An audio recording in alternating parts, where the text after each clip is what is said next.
Muse of great Achilles and his wrath, which brought such woe on the men of Greece and Troy alike. Sing of mighty warriors who fell on the naked shore, whose unburied limbs devouring dogs and hungry vultures tore. Sing of princes answering honor's call, of mortal men defying gods and fate. Recall for us the age of heroes, where combat marked the man. Tell us of the age when single warriors with the strength of armies stood firm and defied the will of deceitful gods. Remind us, lest we forget, of the long, cruel years when Grecian and Trojan blood mingled in the dry earth in a war that tore the world asunder.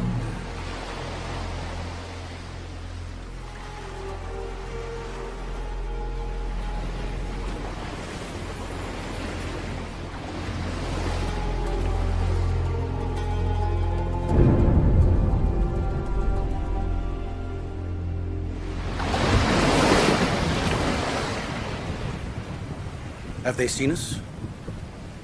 They have.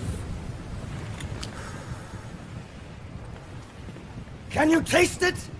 I do not talk of the salt in the air, but the blood of Trojans on the edge of your swords. Honor compels us to this land, but glory awaits you.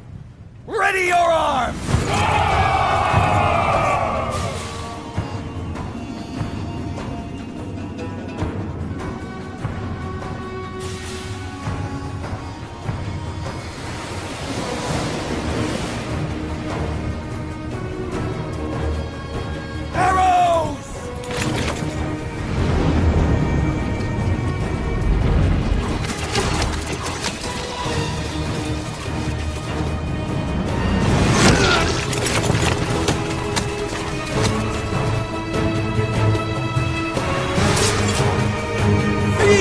Men of Troy!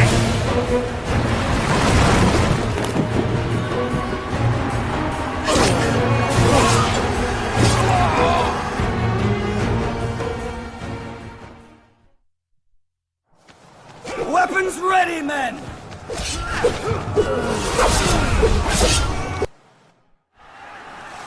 Watch out! We'll have to go around Achilles.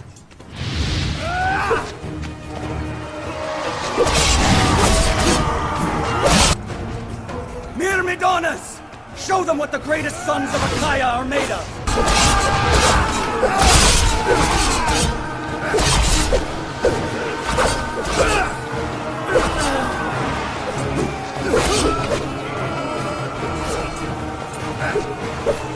Arrows! Cover yourself!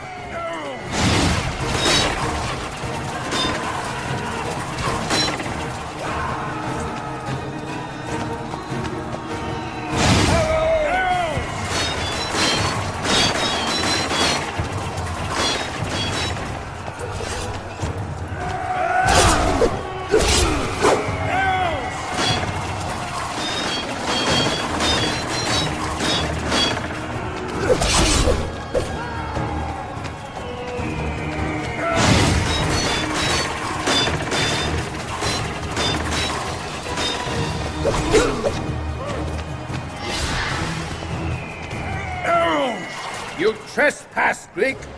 You will go no further!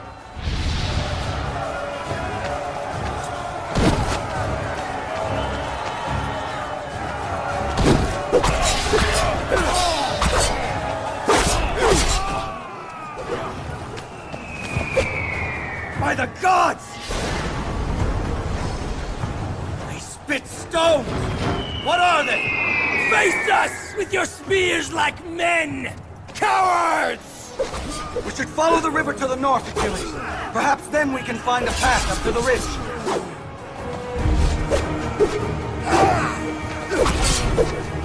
The men on that ship are outnumbered. We should help them.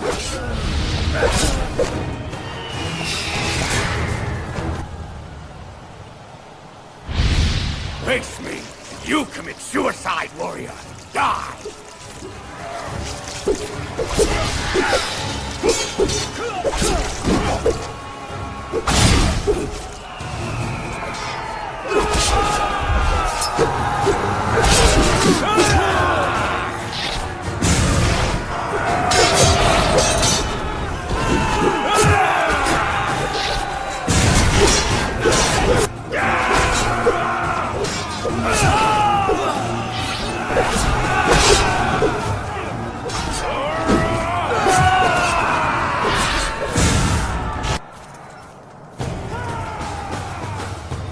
Is this a warrior?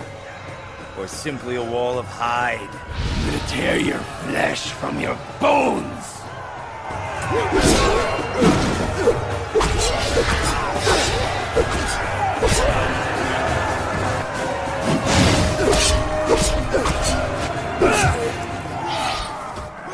Help me push, Achilles!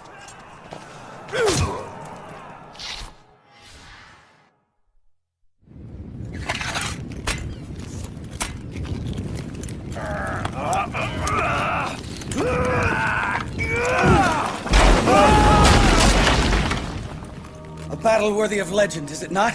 Victory over a wooden beast? Still, it was a victory. And many more await us. Troy's days are numbered. The longer it takes to save this Spartan queen, the better.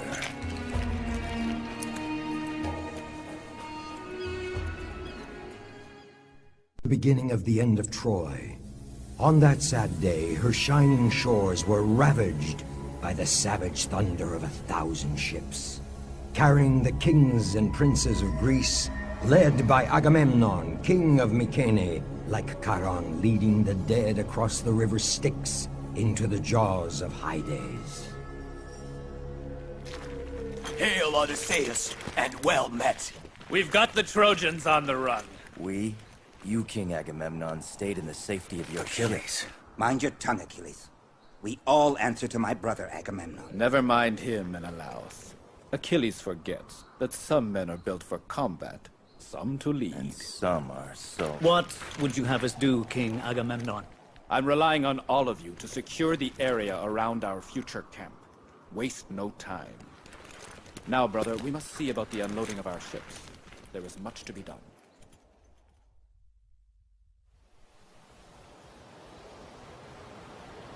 Listen, there are a number of positions we must secure if we are to defend this area.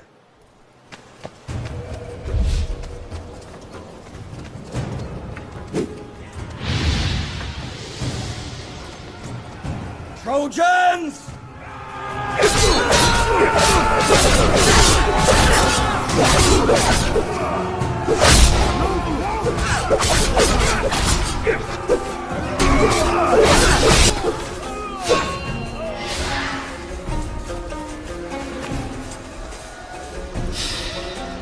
Years ago, my father's army brought Troy to her knees. Now, the might of all the Greeks has descended upon them, and they will not withstand us! This is taking us nowhere. We must find our way back. The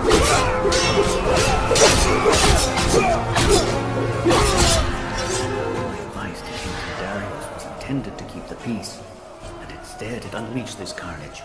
I started it. I must finish it.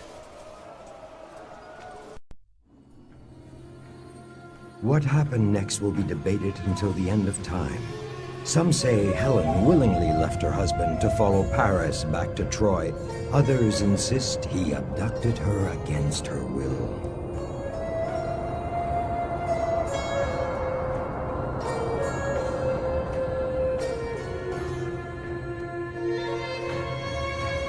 Helen, I cannot leave here with just the memory of the last few days. Come with me to Troy. But I must take pause and leave the story of Prince Paris for another time. I will then tell you of Aphrodite's treachery and the young prince's folly. Who can blame Menelaus for claiming his right to retribution? Enraged, he called on the kings and princes of Greece to honor their oath, with promises of rich plunder and treasure. So was assembled the greatest army the world had ever seen. And together they set sail for Troy, under the leadership of powerful Agamemnon, Menelaus's brother, king of Mycenae. The mighty walls of Troy loomed above the Greeks, and dashed any hope of a quick and easy war.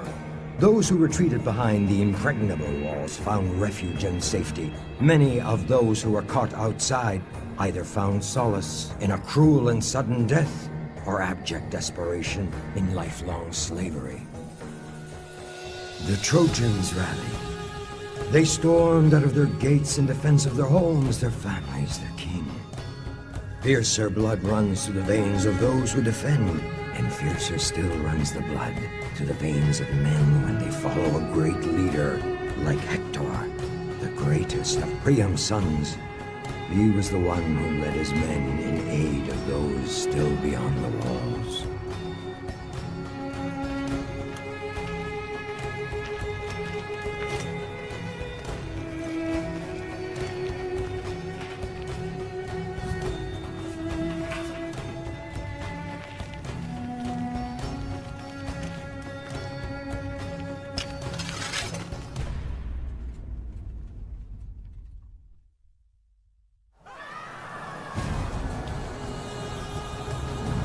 Help us!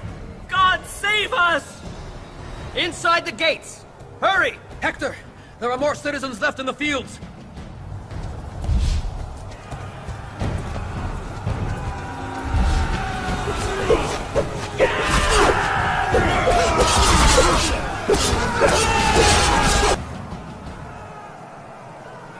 One of the Myrmidones. Be on your guard, Hector. Their reputation is not exaggerated. You must be a Trojan prince, brother to the snake!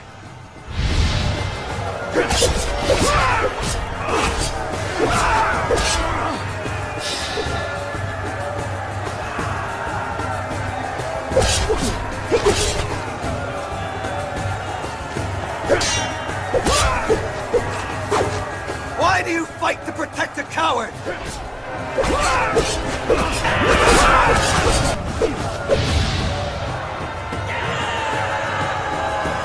Your brother hides behind your valor, Prince. You defend a man without honor.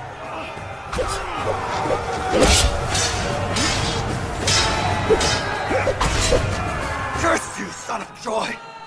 We'll meet again.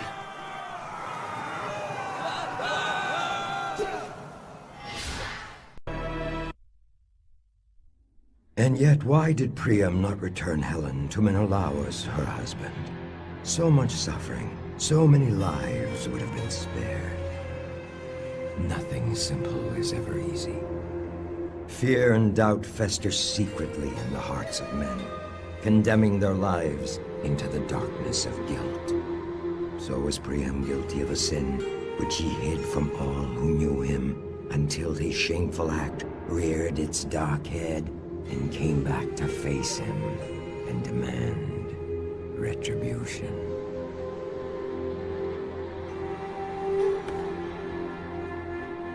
It happened years before the war, when the gods looked favorably upon Troy and showered it with peace and plenty. That year, the altars were kept burning with offerings to the gods. King Priam sought the best bull in the land and offered it as a prize in a tournament. It was a great day. The first day of the end.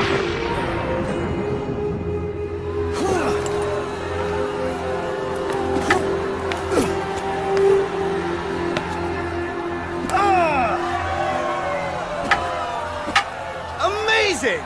People of Troy! Alexandros the Shepherd!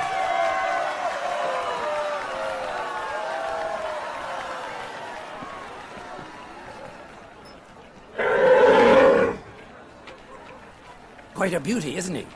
It's my bull, stolen from my herd. It's a prize offered by King Priam for the games. Are you saying the king stole it? His servants did, to keep the gold they were to buy it with. It's my bull. Well, if you want to get it back, you've got quite a challenge on your hands. That is Deiphobus, Prince of Troy. I hear he's the finest swordsman of Priam's many sons. And Hector, the eldest prince.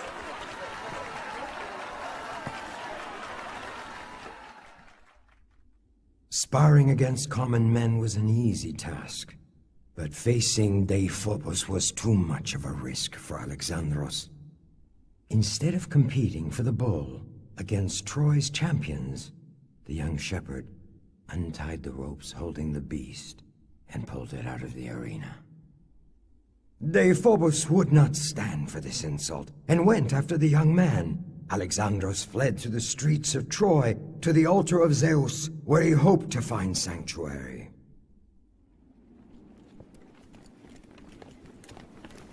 Paris! He is Paris!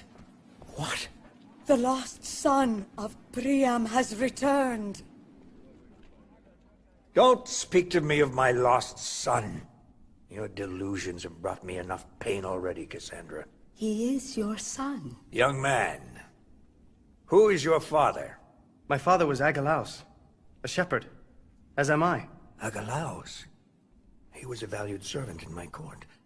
The man I trusted to take my Paris. You are the torch which brings fire and death to Troy. Great king! King Priam! Father! Forgive me, O great king. Have mercy. I could not bring myself to do what you asked of me. Have mercy on him. It is I who should be punished for disobeying you, sire. Never has disobedience been so welcome. It's true. The day you were born, Isakos, the sacred seer, foretold that you would be the ruin of Troy. His words were never false. So I ordered Agelaus to take the child from his crib and end his life. From this moment on, you are a true prince of Troy, my Paris, and none shall ever threaten you again.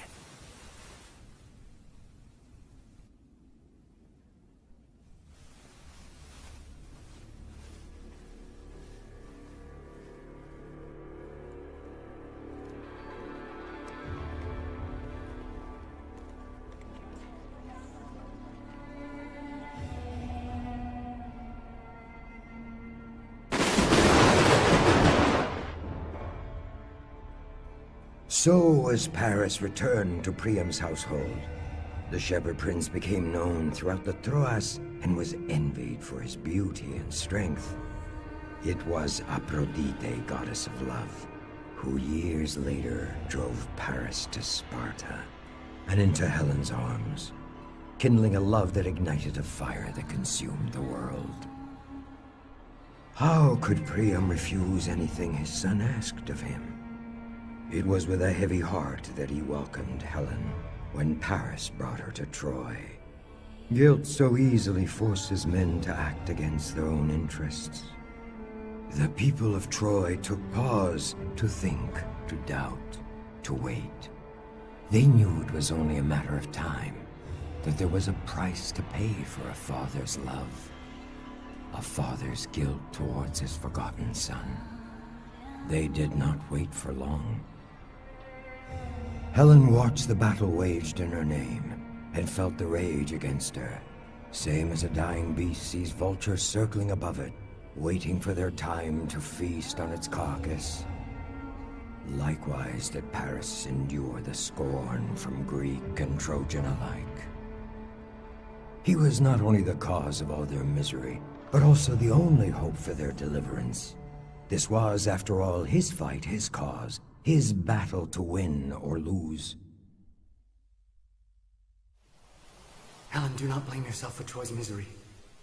I am the one who caused it, and I am the one who must end it.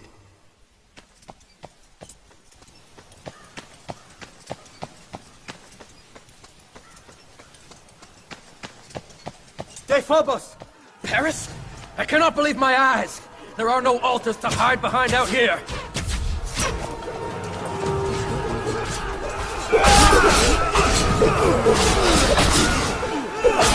Are you here, Paris? Has Helen driven you from her bed?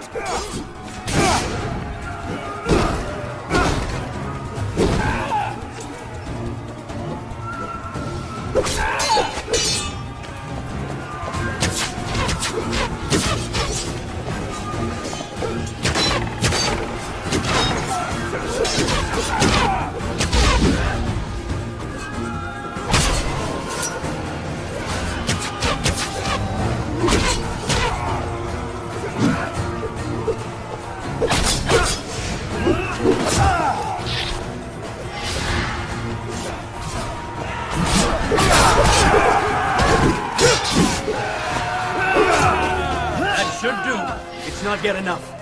I need to face the man I've wronged. You want to issue a challenge? Are you sure, brother? It's the only way. For better or for worse, the war ends today.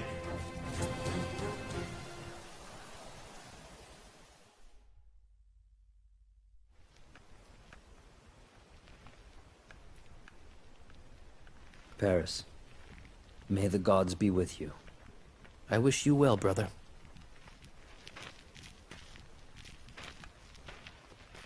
Menelaus! The last time I saw you, I greeted you as a friend. Today, I meet you as my enemy. Today, one of us shall fall for the love of Helen.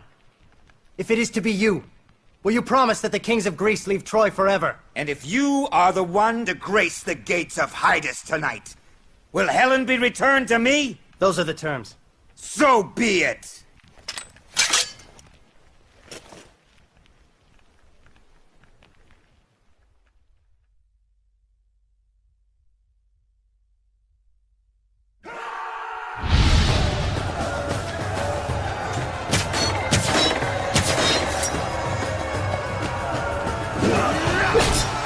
One of us dies today, Menelaus.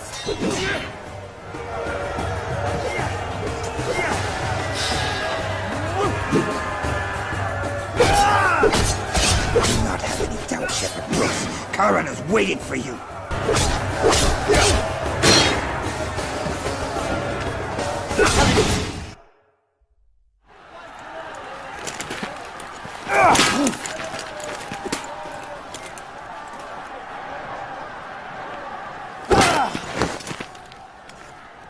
You have fought for many long years for my honor.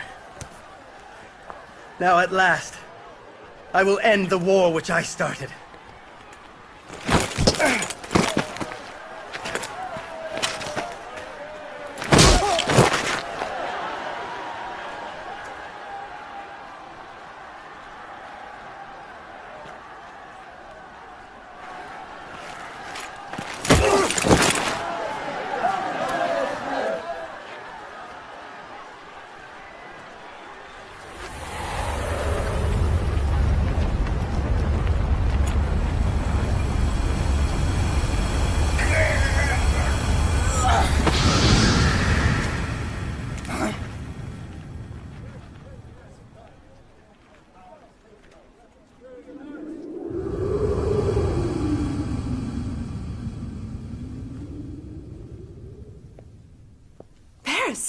Aphrodite came to my aid, took me away from the battle. I am saved. You are. I wonder how many will rejoice. Is this the honor a Trojan prince shows in a challenge of his own issue? Is this what Helen left me for?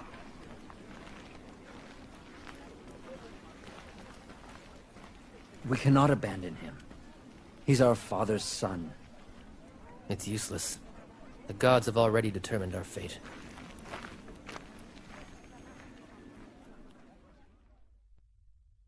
Years passed, but the walls of Troy stood firm and impregnable. The long stalemate took a toll on the Greeks, hungry for promised treasure and glory. Among them Achilles, the greatest of all warriors, king of the Myrmidones, son of the nymph Thetis. Rather than standing idle under the invincible Trojan walls, he led his men against neighboring towns and cities, which fell to his sword like weeds to a scythe. In 3 years, Achilles conquered 12 cities, which he claimed and plundered, begrudgingly sharing the loot with Agamemnon. Everything changed the day he came to the outskirts of Lyrnessos.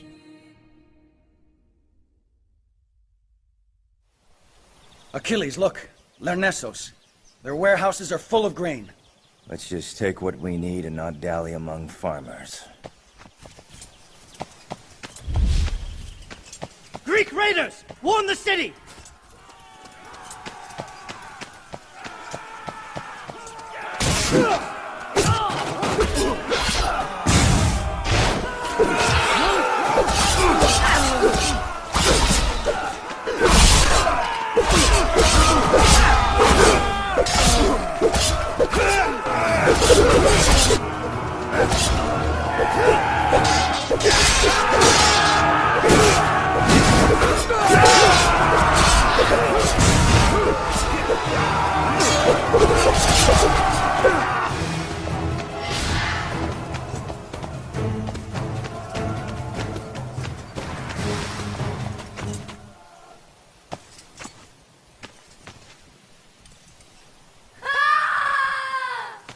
Your lord Aeneas fled from my blade. No one comes to protect you. Your city and everything in it are forfeit. I will drive you away with my own hands if I must.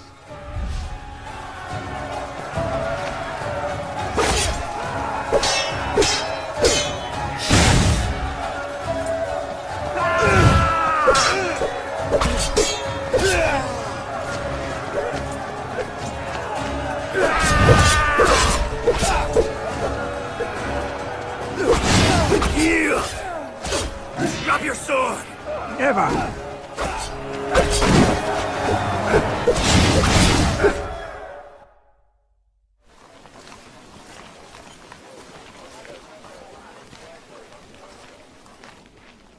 A brave man. And a foolish one. I gave him the choice to live. He refused it.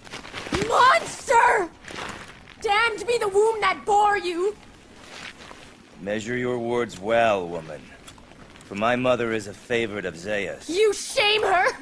For you are nothing but a murderer of farmers and old men! I would have spared him had he yielded. You wield your sword as if it were a beacon of justice, and hide your cruelty under the robe of might. I know who you are, Achilles, and I now know what you are. I too am not afraid of you. I too will not bow to you. Finish me off like you did that old man. It will be easier, for I carry no weapons.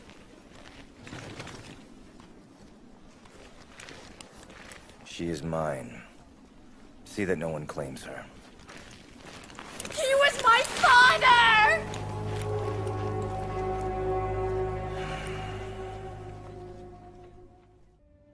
While this war raged, blackening the sand with pyres lit for the fallen, far across the sea, the city of Athens was about to face a mortal enemy. The Athenian king Theseus had kidnapped Hippolyte, the mighty queen of the Amazons.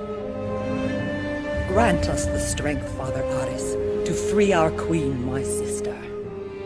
At the Silea, we should attack together before their guards are alerted. We will.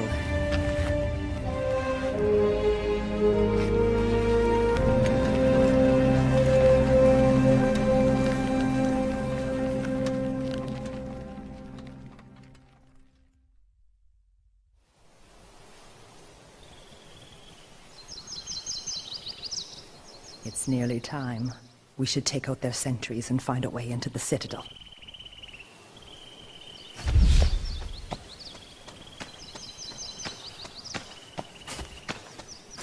Intruders! Kill them all, none must escape.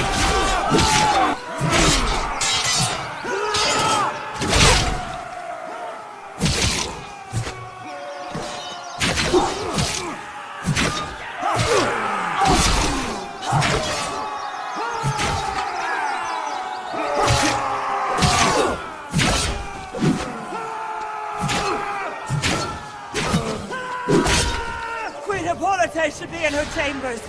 If we find her handmaidens, they'll help us fight. Onward, my warriors!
You are but a snake in the grass.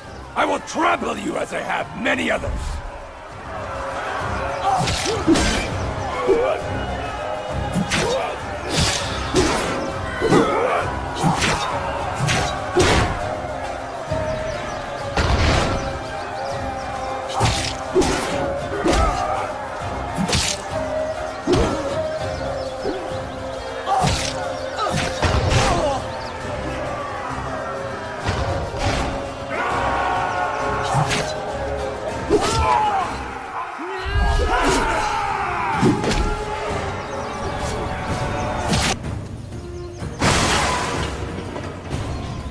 Penthesilea! Sister! Hippolyte, I cannot stand to see Theseus treat you this way. We must make him suffer for this.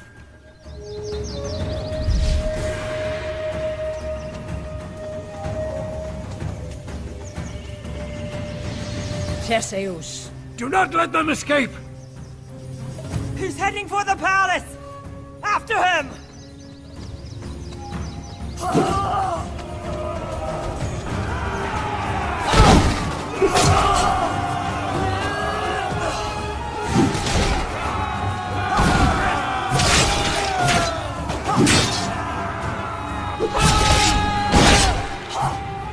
I'll cut off his escape at the back while you attack through the main entrance. But leave Theseus to me.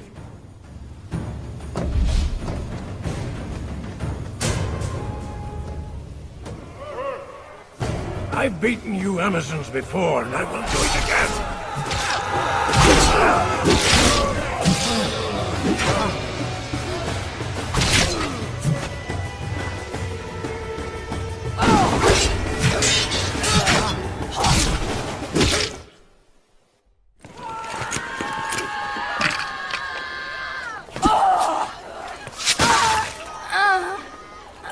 Sister! No! Hippolyte! I'm sorry! What happened? Queen Hippolyte. Sound a retreat! Retreat? We have the Athenians on the run. Gods help me! We must retreat! Now! Retreat! Call the retreat!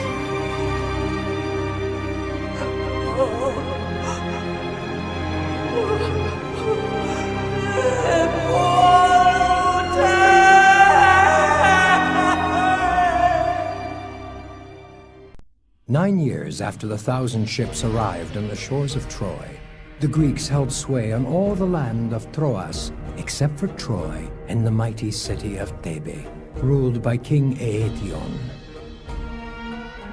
Agamemnon and Ajax sailed for Thebe, Troy's last ally. Where others had failed, they resolved to conquer.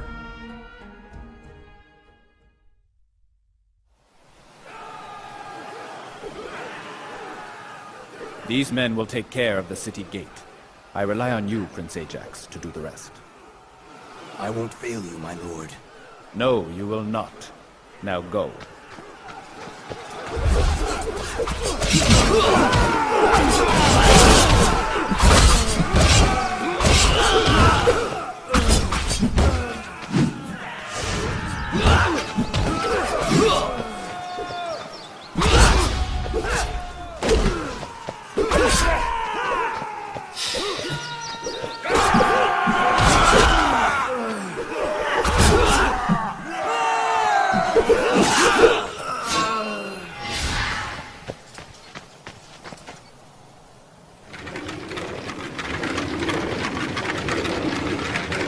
Climb the gate!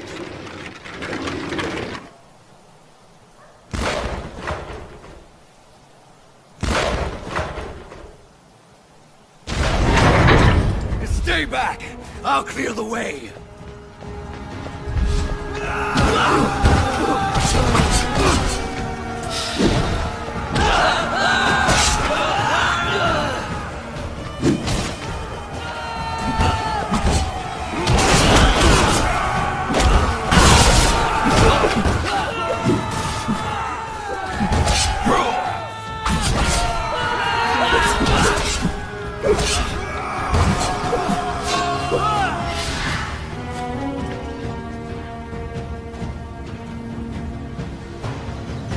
The end of Thebe is nigh!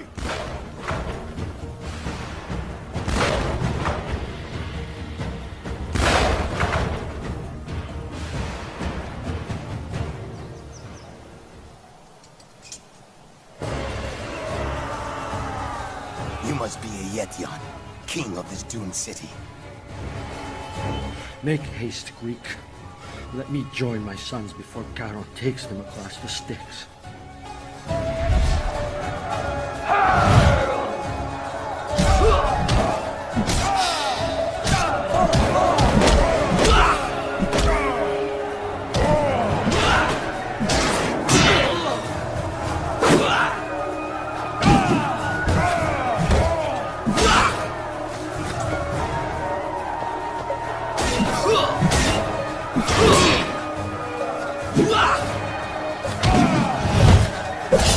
wretched king.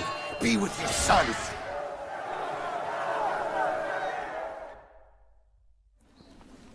Prince Ajax, Tebe is ours! Yes, King Agamemnon.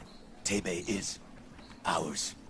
This indeed is a day to be remembered in poetry and song. The day King Agamemnon took Tebe, city of Heracles. Let it be told how her walls trembled in fear of his sword and might.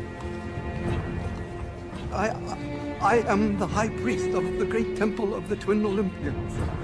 Apollo is my patron, and I will happily offer you any tribute, anything you desire from our holy treasury in exchange for my daughter's freedom. I do not need your ransom, old priest. The coffers of this city will do for now. Agamemnon, he is a high priest. You cannot refuse his pledges.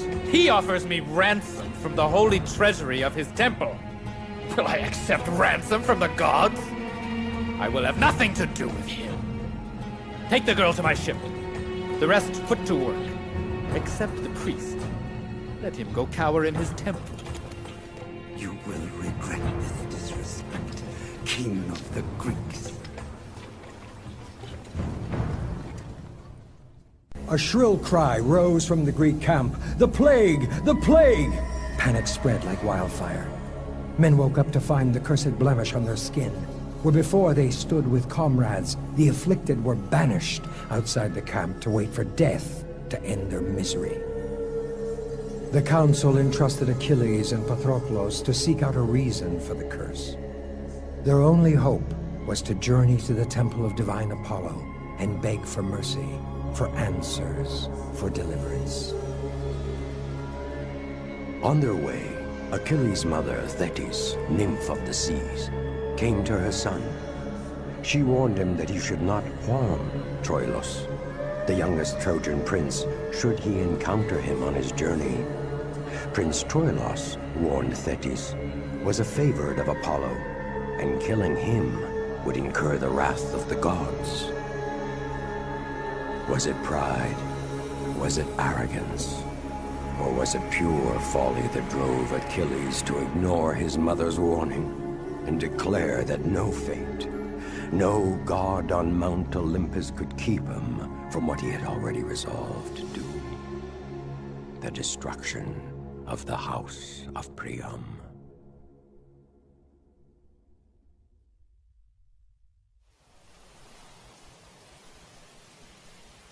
Achilles, do you really believe the answer to this sickness lies in the temple? Is Apollo not the source of all plagues? Well, I hope he inspires his priests to be generous with their answers.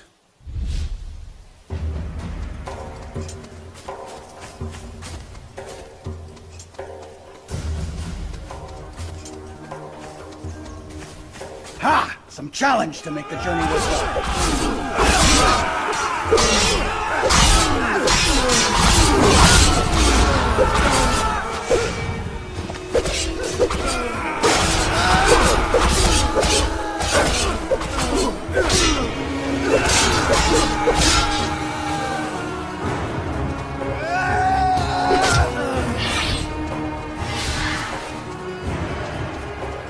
Come, Patroclus.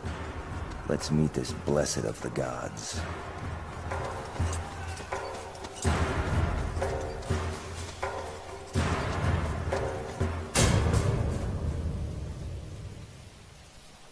Patroclus! Go find the High Priest! I will deal with this son of Priam!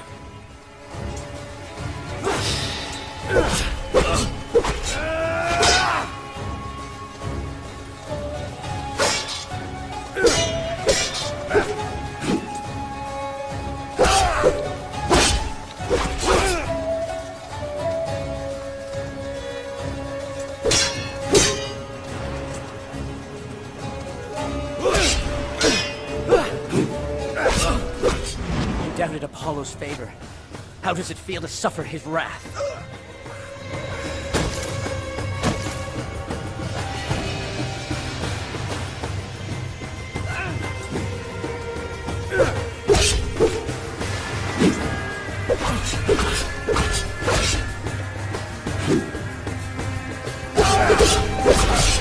Achilleus. I am here, Apollo! You dare to enter my temple and kill a beloved son of Troy at my feet? You may be the son of one divine, but you are a mortal.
Achilleus, the glory you seek is yours. I bestow it upon you, far beyond what any son of man has ever seen or will see. All you must do is learn its cost. Achilles, thank the gods you're alive. Have you found the priest? He's in the courtyard.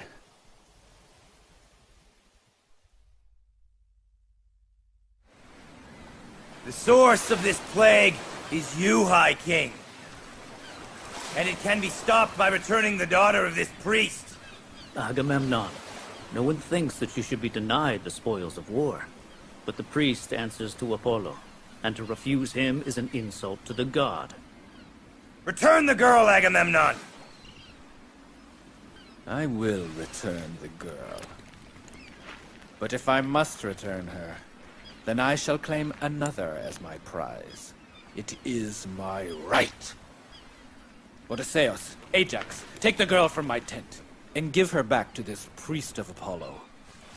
But when you are done, go to the tents of Achilles, and bring Briseis back to me. I should take your life, not kiss your feet! Very well, then. Take my woman away from me. But I will never again fight for you, even when the Trojans have their sharpened bronze at your throat.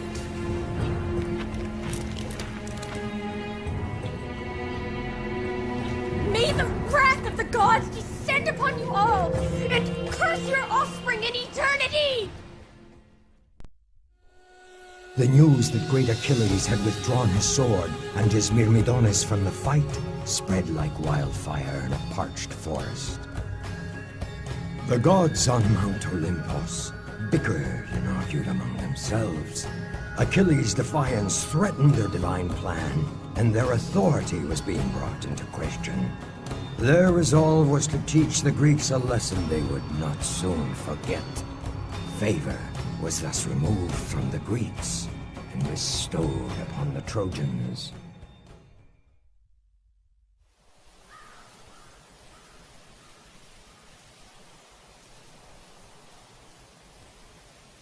He's issued a challenge.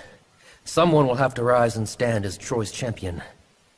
You know who that person is. I have little choice. Are you Hector, the greatest of Priam's sons? I thank the gods for favoring me to end your life. I will be known across the Troas.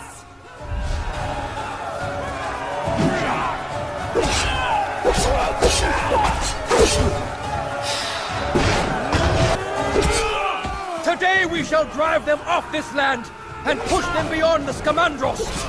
Prince Hector will lead us to victory!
We've pushed them across the river, brother.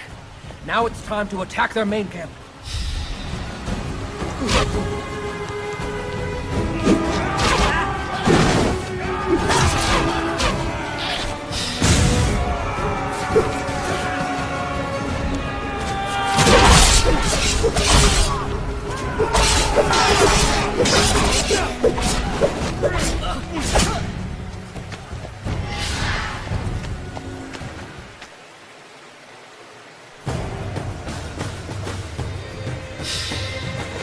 Prince Hector, we are both sons of kings, and one of them will lose a son today.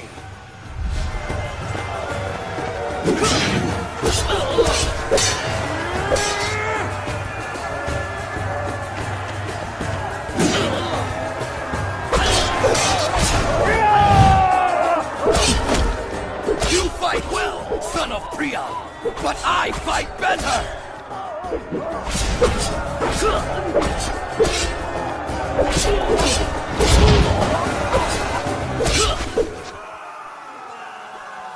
Achilles will return and avenge this day. Until then, I curse you, and I curse your house, son of Priam.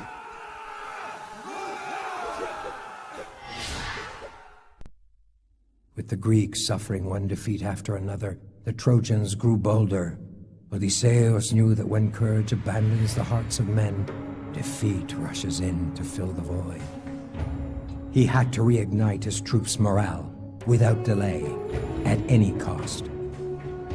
More often than not, it is insignificant acts that change history.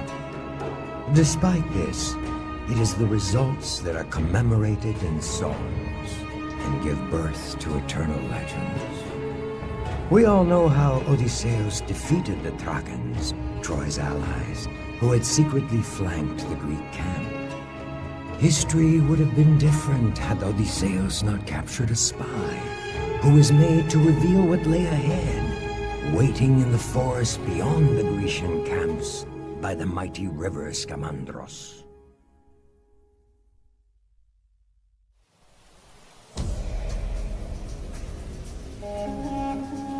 Are you sure your information is reliable, Odysseus? Sure enough to chance it. If the Trojans are camped by the river, then they are isolated and vulnerable. And they'll never see us coming.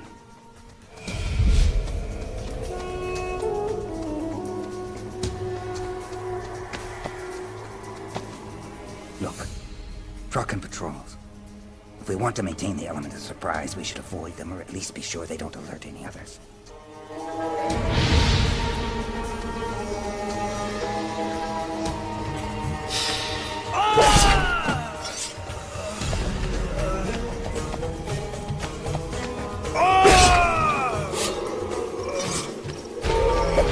Odysseus, whatever victories we earn tonight will not help our cause unless Achilles returns.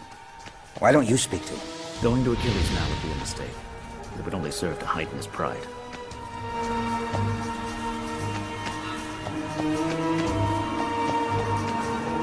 Greeks!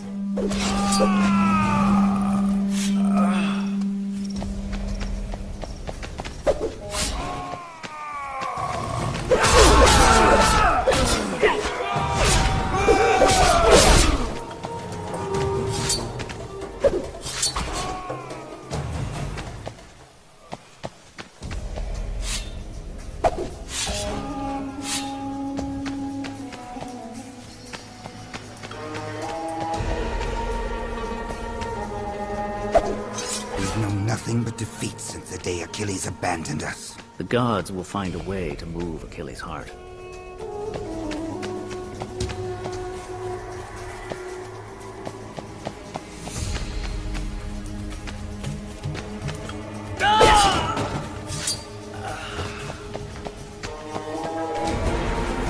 You attack like cowardly thieves, hiding in the shadows of the night! Watch out, Menelaus!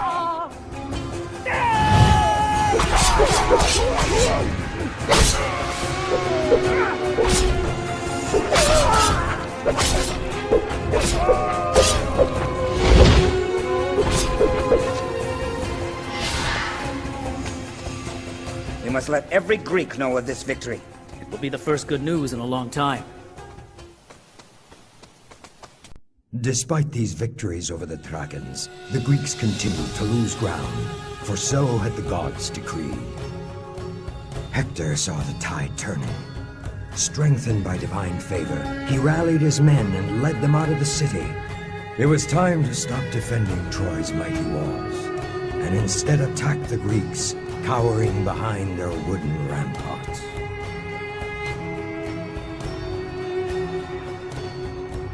The Greek nests behind that wall.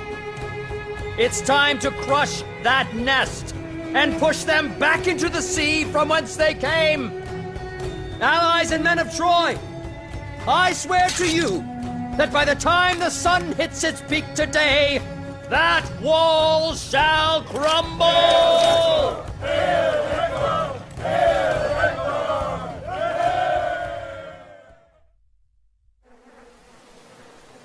We should clear this whole area before we get to the wall.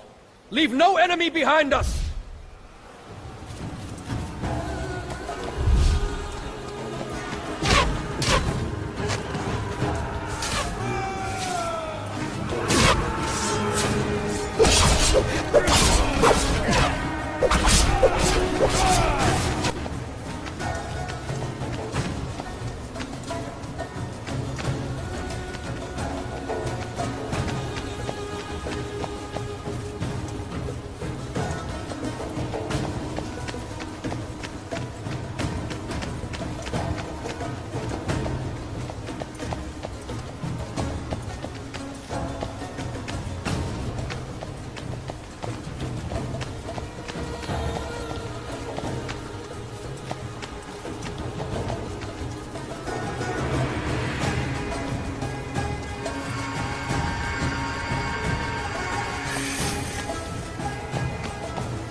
Master, look! The wall is damaged. We can breach it here. The gods have rewritten our fate. Zeus smiles upon us.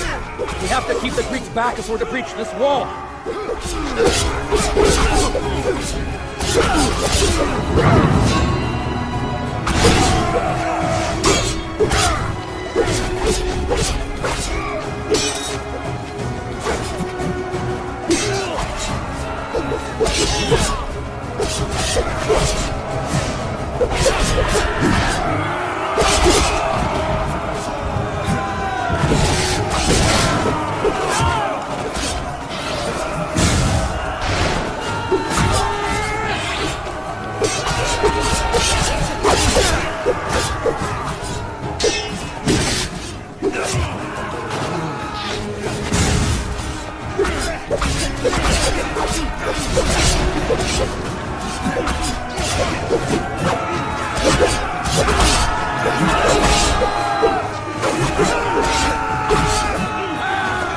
Defend the wall!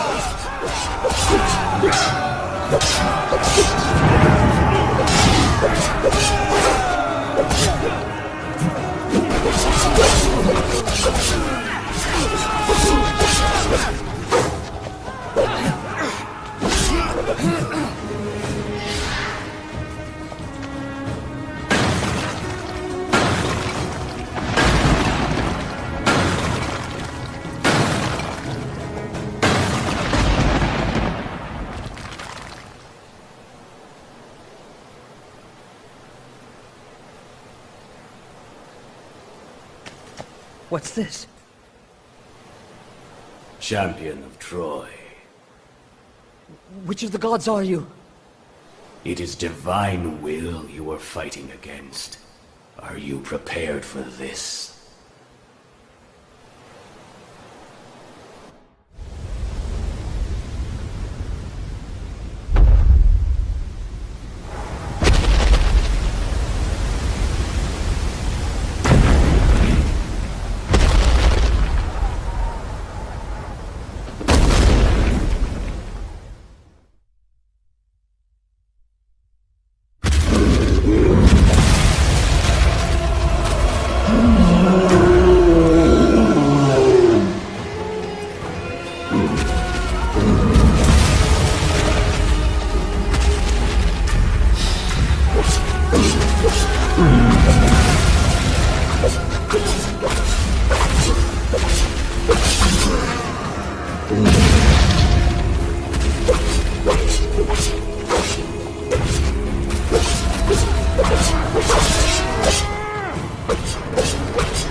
Troy will fall, and no champion shall challenge that fate. You chose that fate, and you can change it if you so will. Poseidon? Poseidon!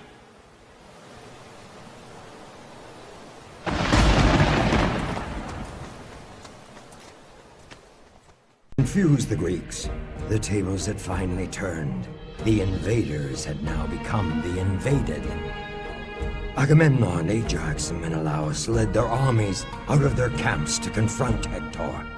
But the Greeks were not prepared for this Trojan show of defiance. Chaos and disarray crippled Agamemnon's forces, and soon he was surrounded. It fell upon Ajax and Menelaus to rush to the king's defense.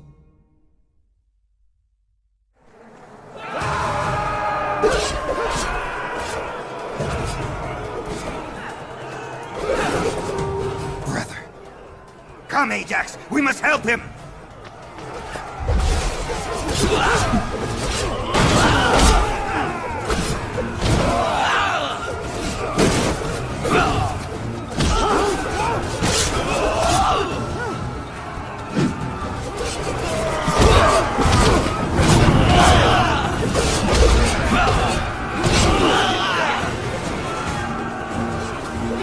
My lord!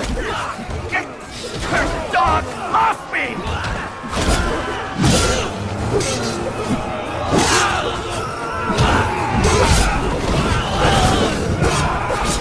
Odysseus!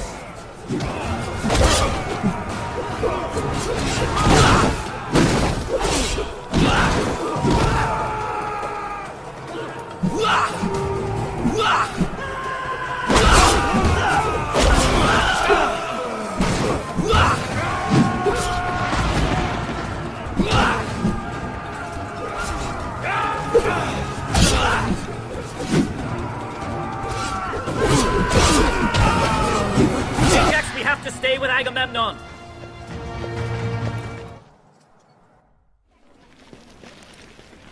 I'll get Agamemnon to safety.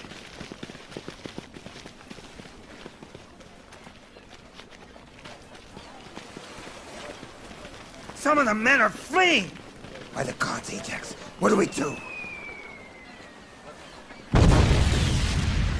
Stone throwers! Our ships will be crushed! We must save them, or we will never see our homes again! I'll hold our ground here. You go up there and stop them!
Stop him! Stop that freak of nature! Giant! Don't let him pass!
The mighty Ajax. Sarpedon! Telamon stood side by side with Heracles when years ago he vanquished this land.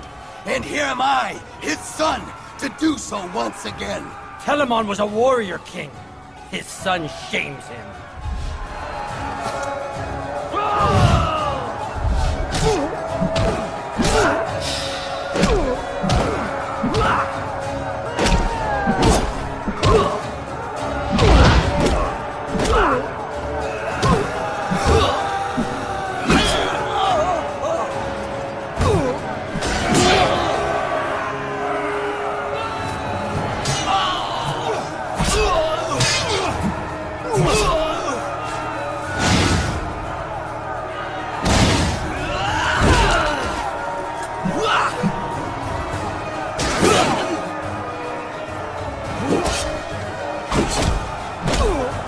Zeus's blood flows through my veins!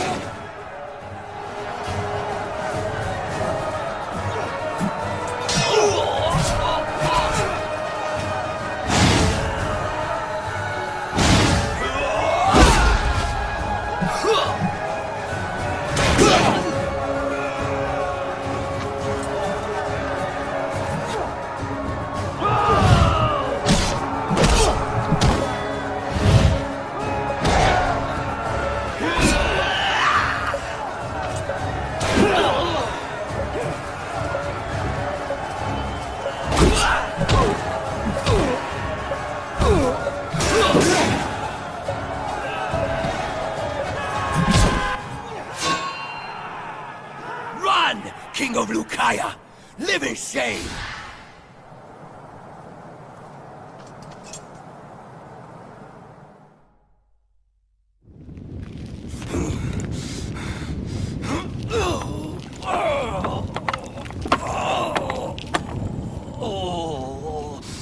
Achilles, I cannot do this without you. What? A retreat? Cousin, you've returned at last.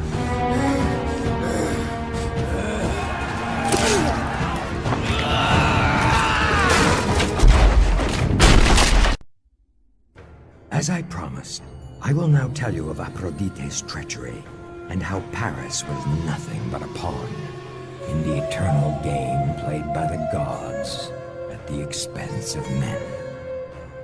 Barely a year after Priam had brought his lost son Paris back into his household, the three goddesses, Hera, Athena, and Aphrodite, visited the young prince. They asked him to choose the fairest among them, a question mighty Zeus himself refused to answer, for he knew that preferring one meant making an enemy of the other two.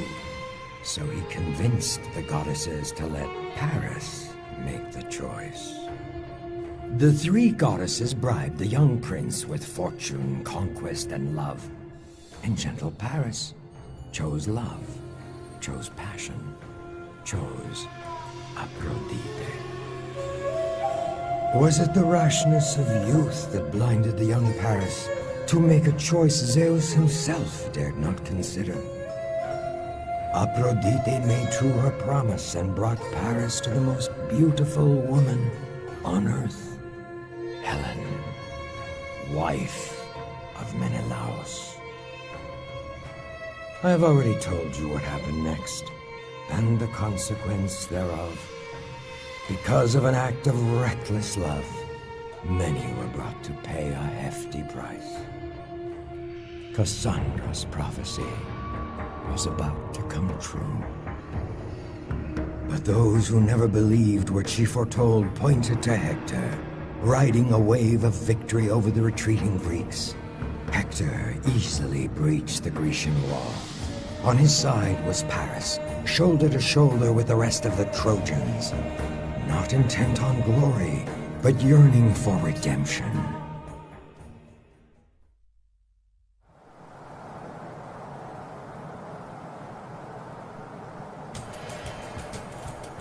Paris! Paris, don't just stand there! Hector has breached the walls! We must attack! You're right, brother. It's time to end this. For Troy! At long last, light the way, torchbearer!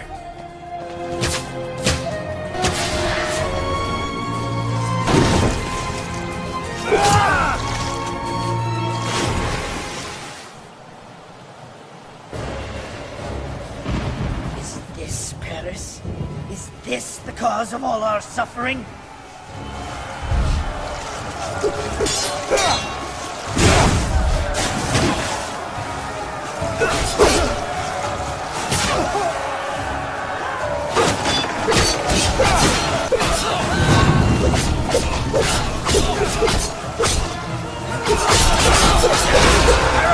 We'll be overwhelmed if we keep going!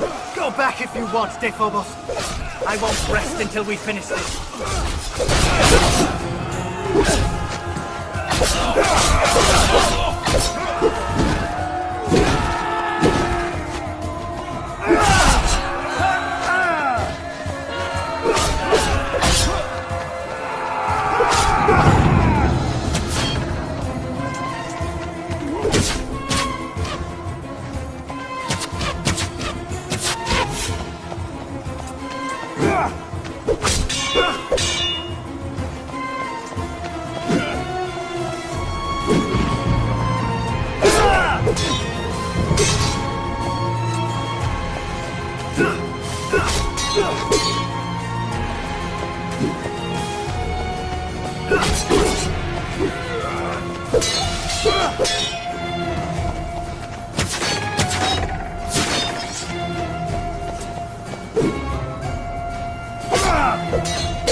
Hera, why do you meddle in our affairs? We might end the war, the suffering, today! You care about others' suffering, but you do not think twice about causing it. You chose lust over sanity. You chose Aphrodite over me!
Zeus must have known that he could not choose between you.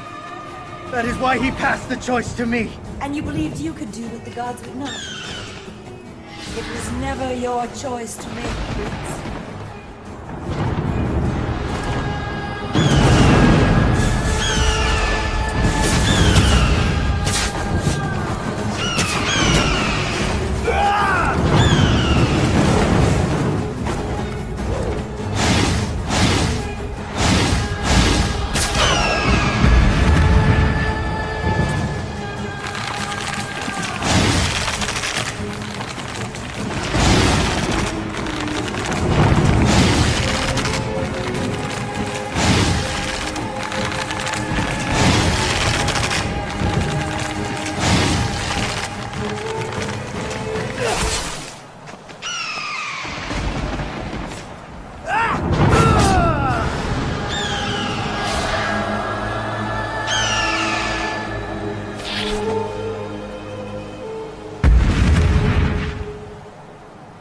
Do not think that you have saved yourself today, young prince. In the fabric of time, a few more days, weeks, are nothing but a drop in the ocean.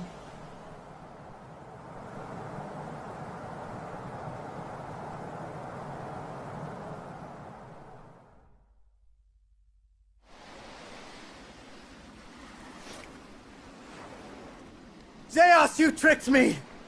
I was doomed whatever my choice. I am mocked by the gods, but I'll mock them back instead.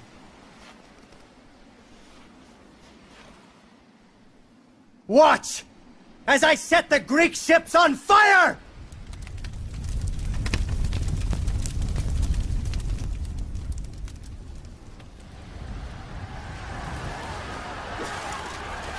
Achilles! He is back! What next? You are the torch which brings fire and death to Troy. What next? Achilles back in the fight, the Greeks found the courage they had lost. And like lions freed from a cage, they sprung forth, their claws sharpened for the kill. But not everything was exactly as it seemed. You see, sometime before Achilles was seen leading his men back to battle, King Agamemnon and Odysseus hurried to Achilles' tent. There. I return her to you. I swear I have not touched her. Will you now rejoin the battle? How can you idle here while brave men die?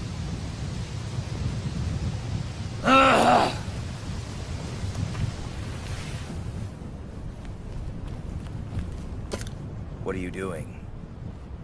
The men will follow this armor into the jaws of death. If you will not put it on and help save us from the brink of defeat, I will wear it and lead them myself. Agamemnon is a snake. He comes to beg. He never cares to admit his guilt. So it's pride that keeps you, Achilles. I will lead our men to victory, keeping your pride intact and Agamemnon's in ruins. I will go in your stead, and only your sword will stop me.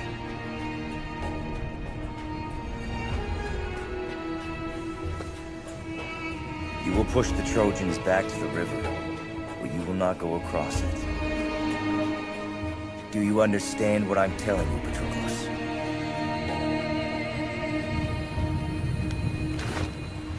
Patroclus, you will not cross the river.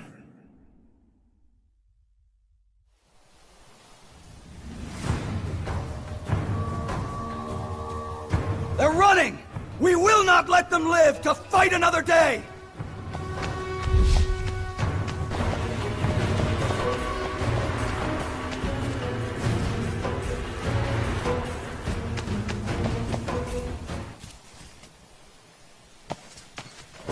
Achilles, you are but a man, and I heard so much said about you.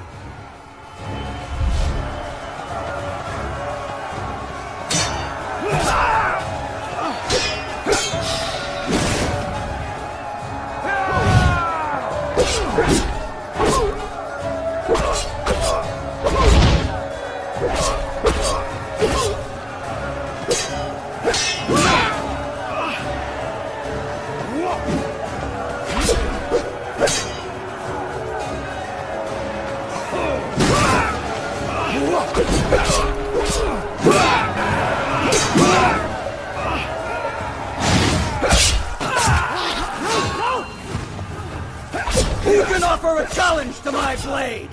I'm told the Trojans are holding at the tomb of Elos. You must stay and defend what we have secured. I'll go wipe out what's left of the hordes.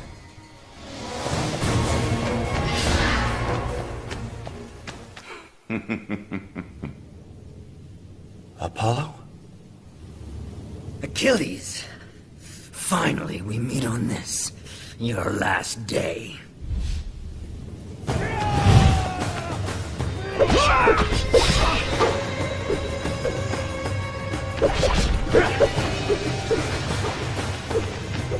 I avenge my brother, Troilus!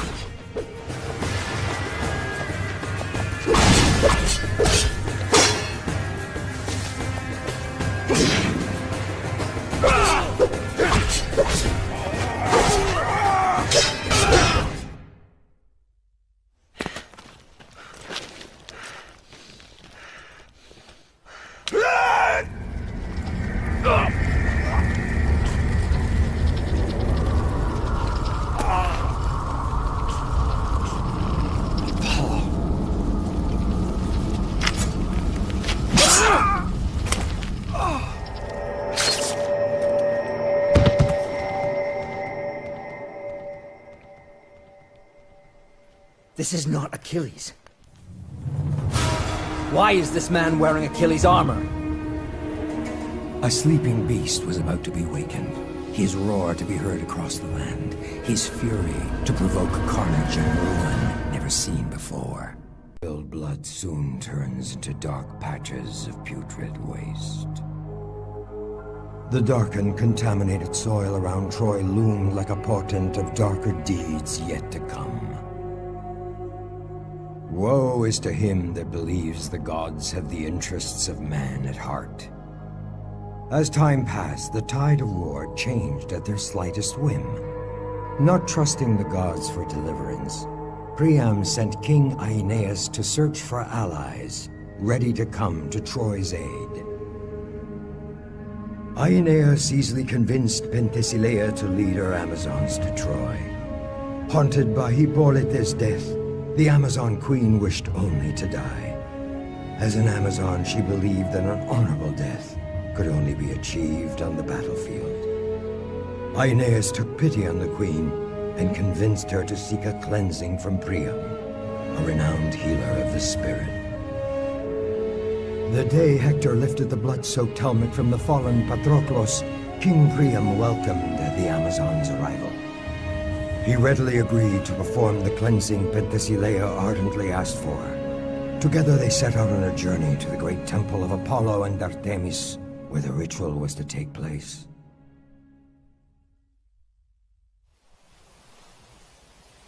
We are near the temple now. The area ahead is filled with Greek forces. I'm afraid that I am too old to fight and shall follow you at some distance. Don't worry, King Priam. We'll secure your path.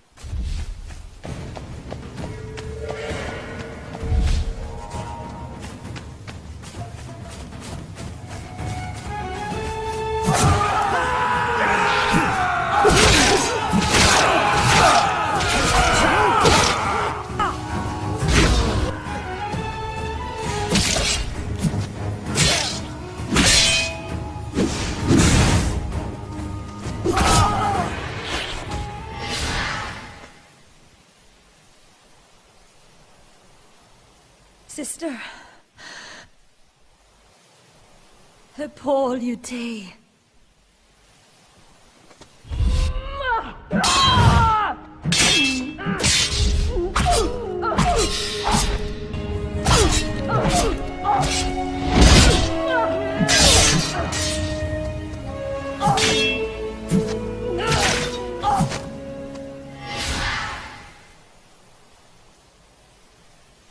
Sister, I know there's only one true path for an Amazon. To die in battle.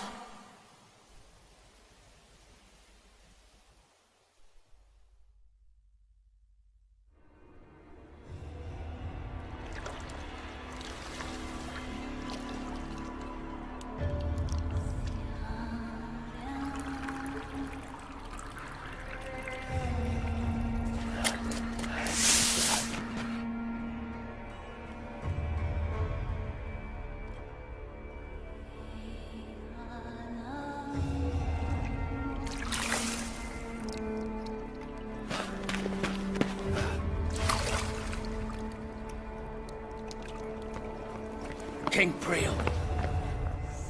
It's Prince Hector.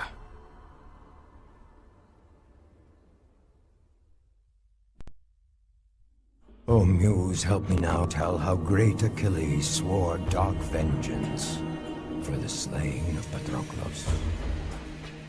Upon Achilles' return to the ranks of the Greeks, Agamemnon and the kings and princes of Greece rejoiced and gave thanks to the same gods they had earlier so vehemently condemned. But Achilles was without his armor. Hector had wrenched it from Patroclus's body and claimed it as his due spoils of battle. It was Thetis, Achilles' mother, who intervened. She came to her son with gifts of solace offered by the gods, the instruments of rightful revenge.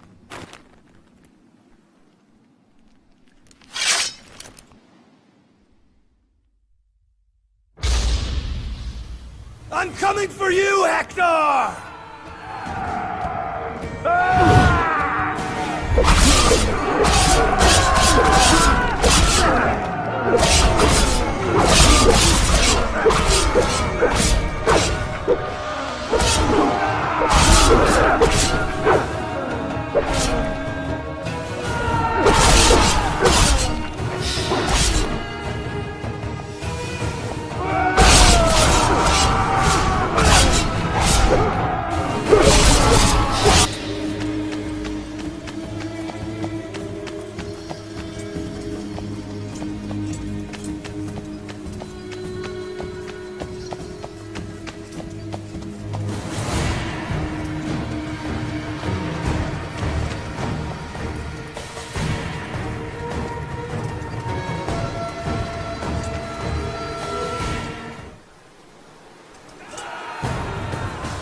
This river gave birth to Troy. We are all sons of Scamandros, and will not allow it to be tainted by great destiny. It is not I that will pollute the mighty Scamandros, but the fetid corpses of your men.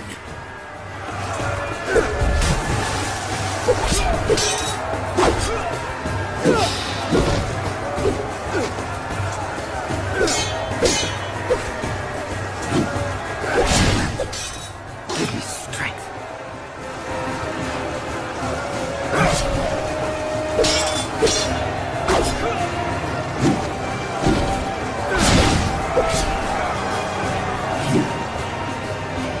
Not full. Not today.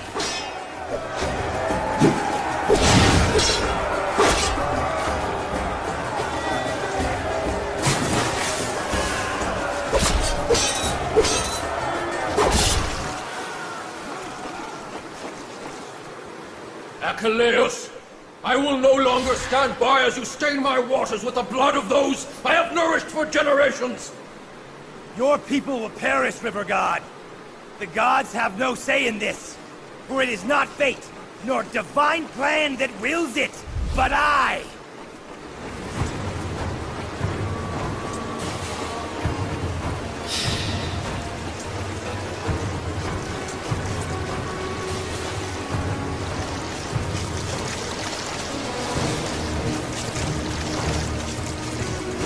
Why has Hydas sent you back?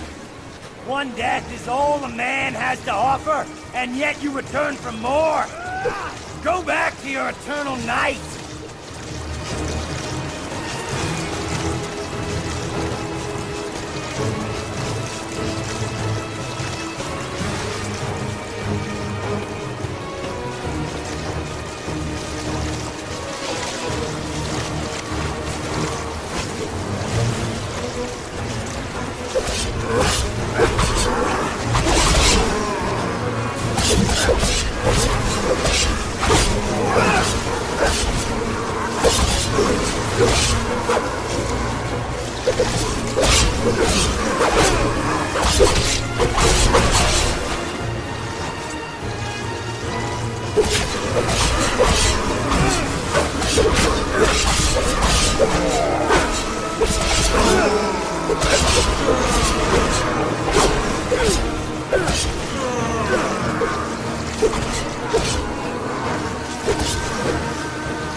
Go escape, Prince of Death!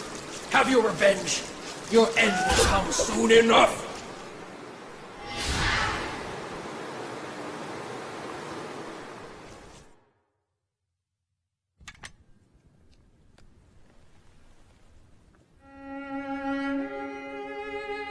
Hector? Why haven't you gone with Priam? Father will be safe with Aeneas. Besides, I have responsibilities here. Achilles? He will be hunting for you on the battlefield. You know what I must do.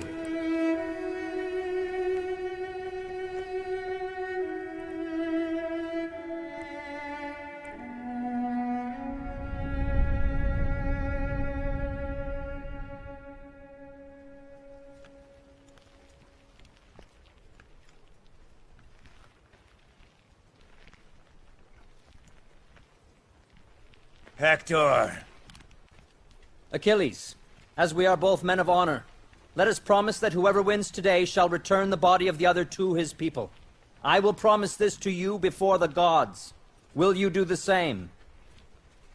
Lions do not make promises to men, nor wolves to sheep. Your blood will quench Ares's thirst, and your flesh will be left for wild dogs to tear asunder. Prepare yourself.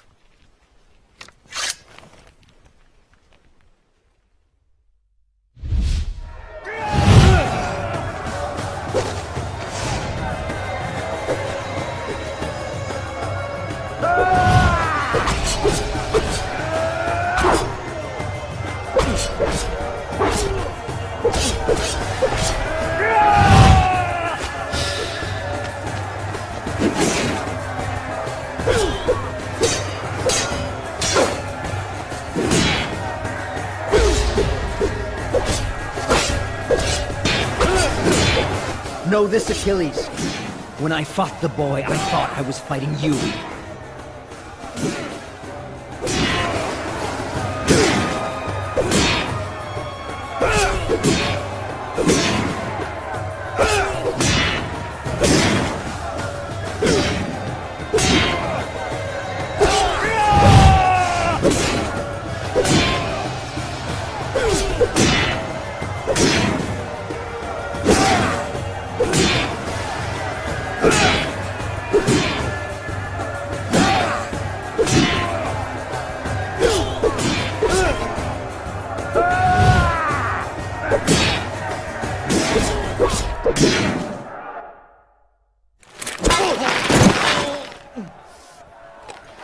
I will rend your limbs from your body and feed them to the dogs. My family will offer abundant gold for my ransom. Take it, and give my body back to my father, so I may have the right of burning.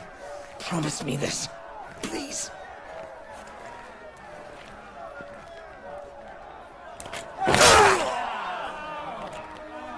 The hand of fate dooms us all, Achilles. I die for my people. Who will you die for? Don't speak of my fate. It's mine to forge, and no god on Mount Olympus will change that! So dies the madman who thought he killed Achilles!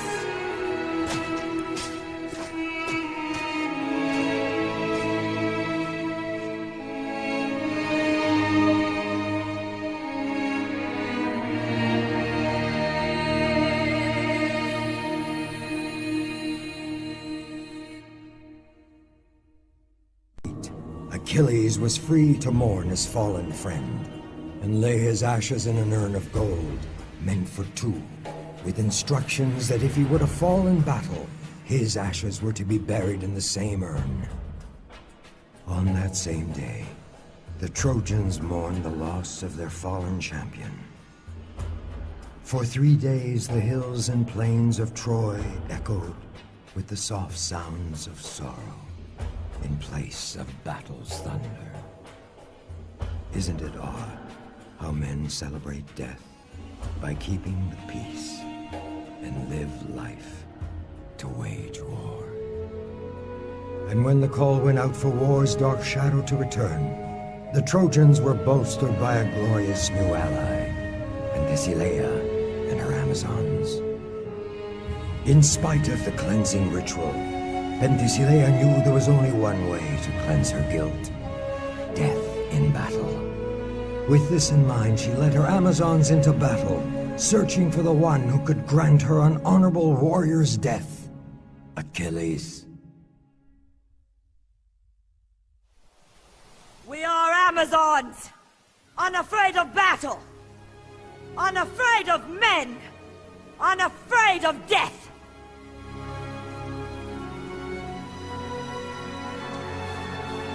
The Greeks taunt us to battle by placing their champions in the front lines! Then let's not make them wait for hours!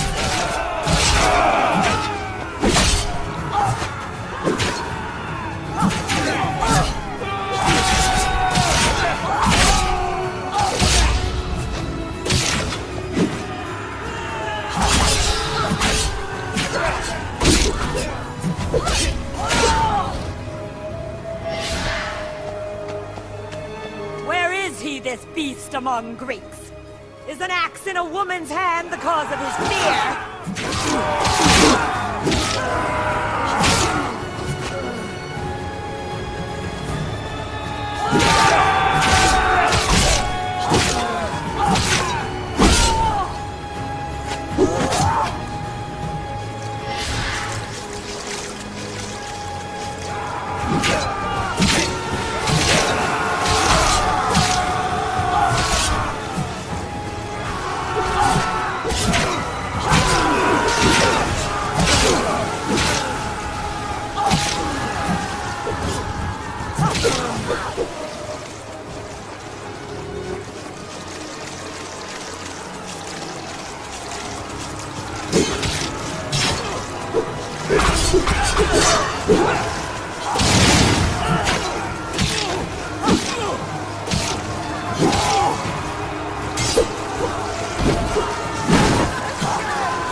Battle up forever, Penthesilea!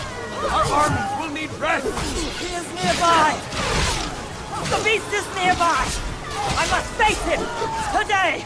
You speak of Achilles!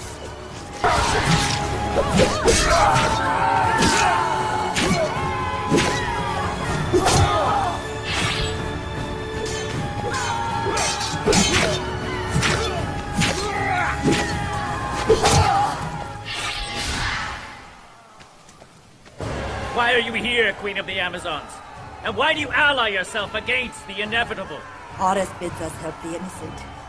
You, Odysseus, are amongst the guilty.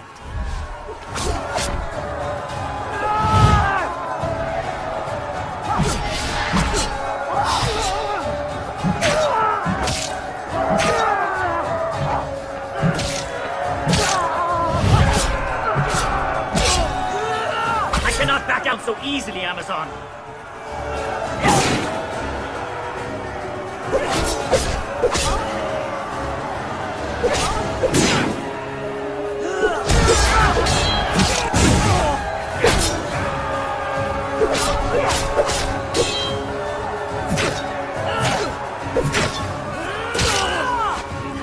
I may not be able to best you, Amazon, but we shall see how you fare against the might of Achilles. Coward! You value your life over your honor! Free Aeneas! He may lead us straight to the beast!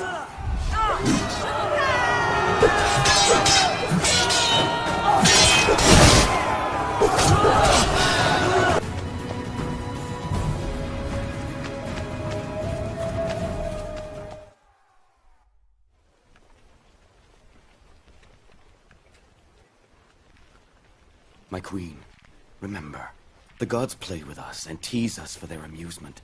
You bear no guilt for what they have caused to happen. Thank you, fair prince. This is my time. Penthesilea, it is not the beauty of your countenance that I face, but the blood of an enemy that must be spilled upon the earth. And it is but another warrior that I face. Another man too proud to face his death.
At last. Hippolyte. I know your story, brave queen. If only we had met elsewhere. Away from this bloody game we play.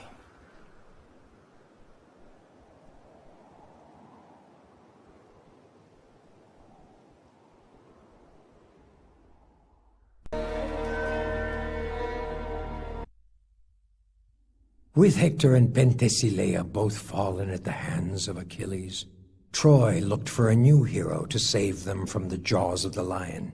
From the distant lands of Ethiopia came the warrior King Memnon, the mightiest warrior of the East. On his shoulders rested the hopes of Paris and all the people of Troy.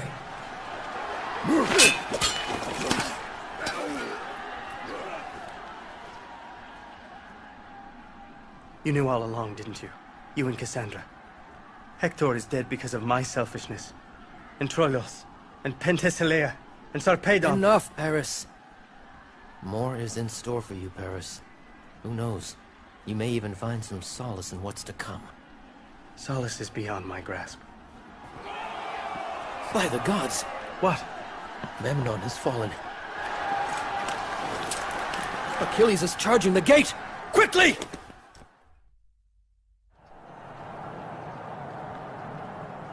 Come, Paris! I'll go after Achilles. You take the men and clear the rest of the Greeks out of the city. Phobos, wait!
No!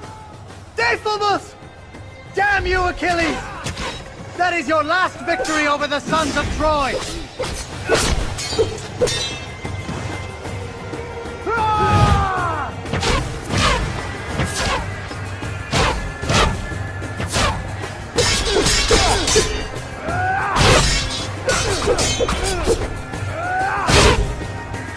Hector begged for mercy. Will you do the same?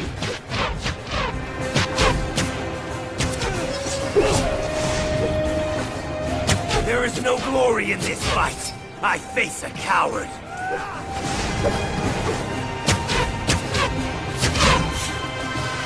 This is for Hector! And Desmos!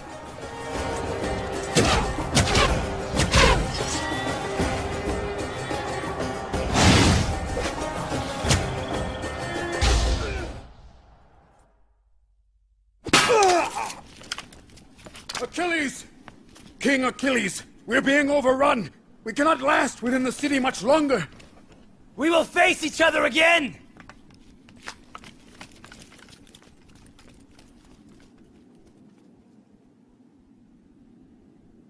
Gods above, guide me.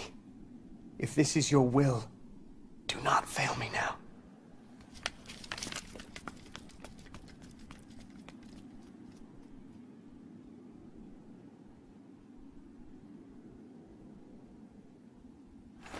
Move! Move!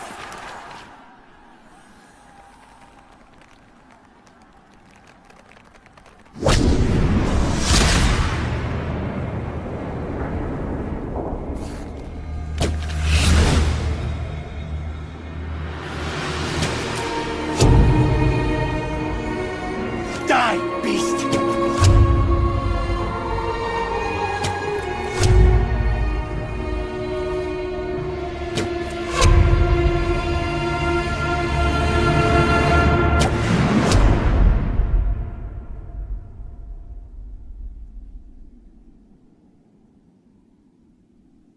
It's done.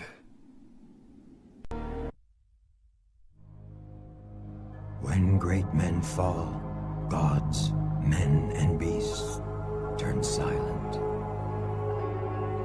Legends tell us that Ajax was struck by madness, victim of Athena's rage. And yet we all know that we readily attribute to the gods all that we know nothing of. Those who followed Ajax tell of signs that all was not well with their prince. Did it start the day he saw his cousin Achilles fall? That day he carved his way through the Trojan hordes, and with Odysseus' help, retrieved Achilles' body and carried it safely to his camp for proper burial. With the discovery of a narrow secret passage carved in the rock beneath Troy's walls, a passage used to bring supplies into the city, Ajax and Odysseus launched a daring, desperate raid on the Temple of Athena inside Troy to steal a relic known as the Palladium, which prophecy held must be taken from the temple if Troy were ever to fall. The Palladium was taken and Ajax carried it out of the city. Is it because of this sacrilege that Athena tricked his vision to see what was not there? Did she kindle the anger and despair that made him see enemies even when he gazed upon friends? The kings of Greece insult me! I helped Odysseus bring Achilles' body, but he is awarded with Achilles' armor. I carry the Palladium, but Odysseus gets to keep it. What isn't given to Odysseus is given to your brother. I have earned my share of the glory too, but where is my reward? Your words are seditious. You plot against us. No, but I do claim my reward. Traitor. Menelaus, no. Stop! Menelaus! I said stop!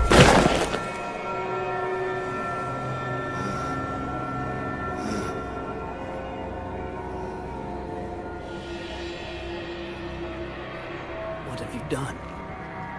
You've murdered the man you swore to protect.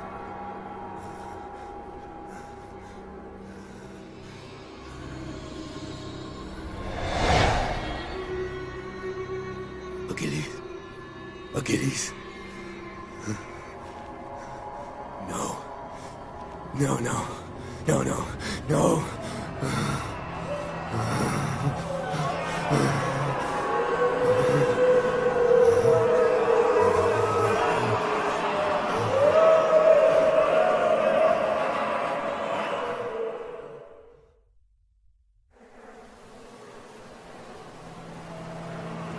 Traitor! Your father will curse you!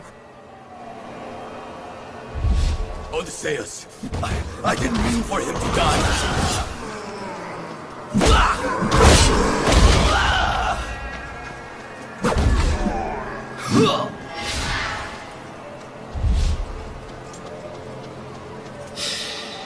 a traitor!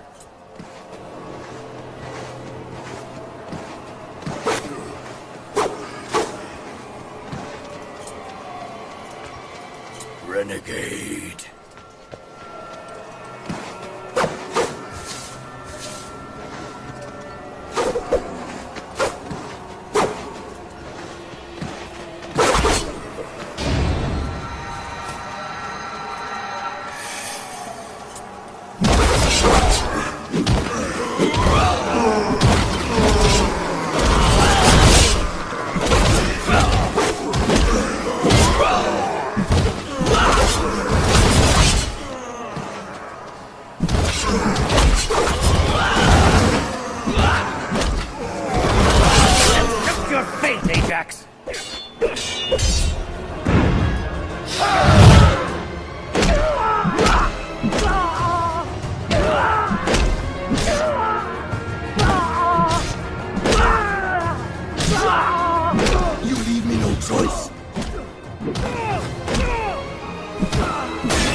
What have you done, Ajax?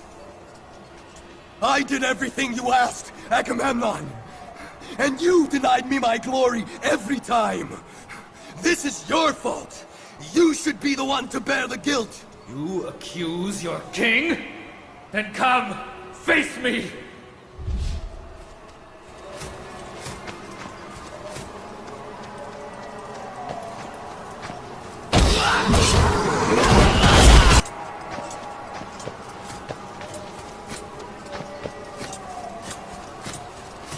Agamemnon! It's your fault! What do you blame me for, Ajax? You have killed Odysseus and my brother Menelaus!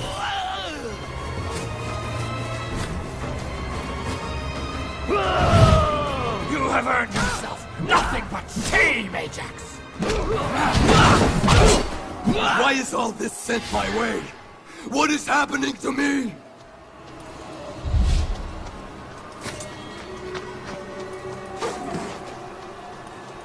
No! No more! What do you want from me?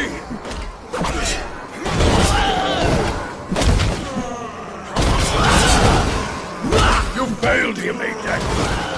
No! They're all dead! All of them! Leave me be!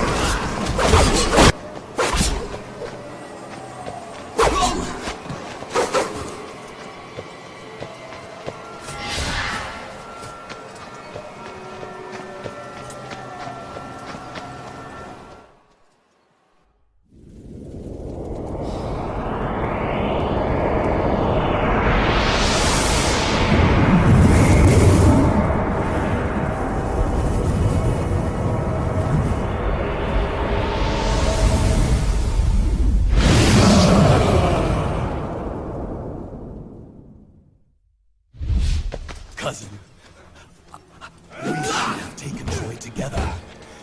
You should not have fallen. I should not have let you fall.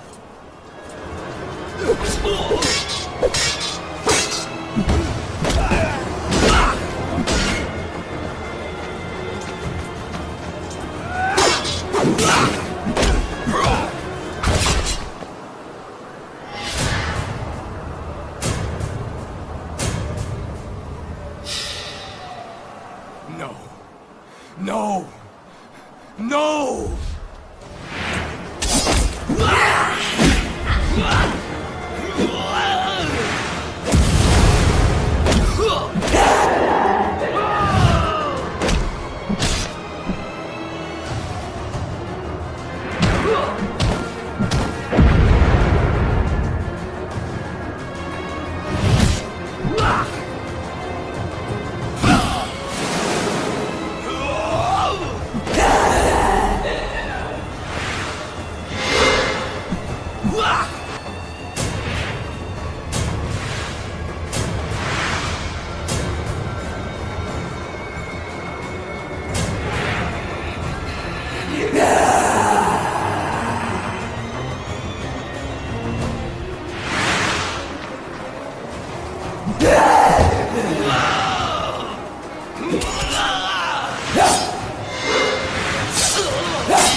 What have I done? What's happening to me?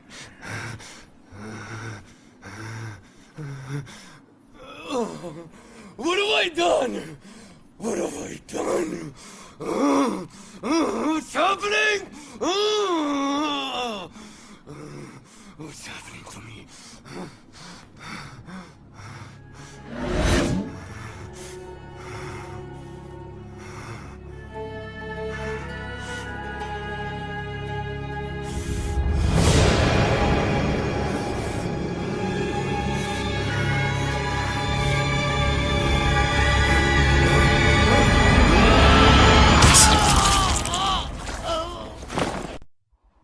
Soon after Ajax's death, the Trojans woke to a sight they had dreamt of for 10 long years. The beaches of Troy were deserted. Where once stood Agamemnon's tent, stood a wooden statue of a horse. It is a plea to Athena for forgiveness, to placate the goddess's anger for the theft of the Palladium. And so the Trojans brought it into the walls, hoping to gain Athena's favor, and to lead the invaders to face her wrath as they fled across the seas. So easily do men believe that which they yearn for. But in the silence of the night, the Greeks returned to the beaches like prowling wolves. And as Troy slept, the statue quivered and opened, spilling from its belly the ruse which would finally end the war.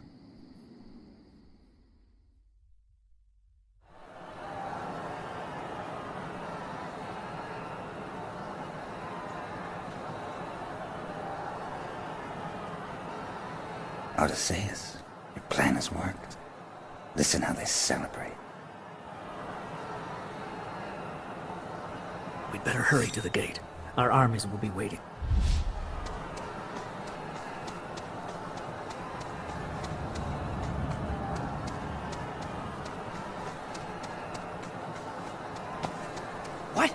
Greek spies! There!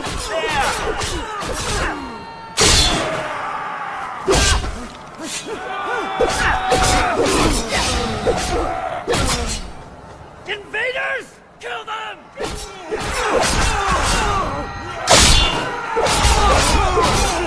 Greeks! Cut them down!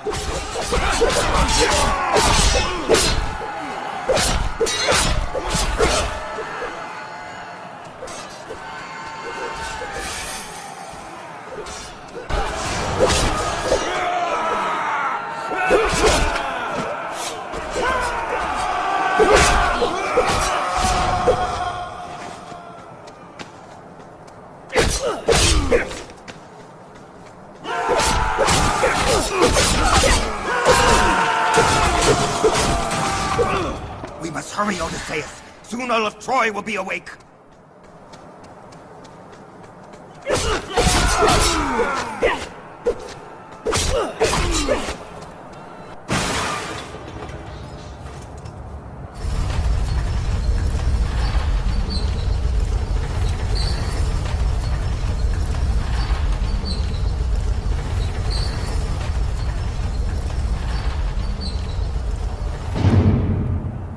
All debts will be erased by morning. We must find Helen first. Only then are we freed from our oath.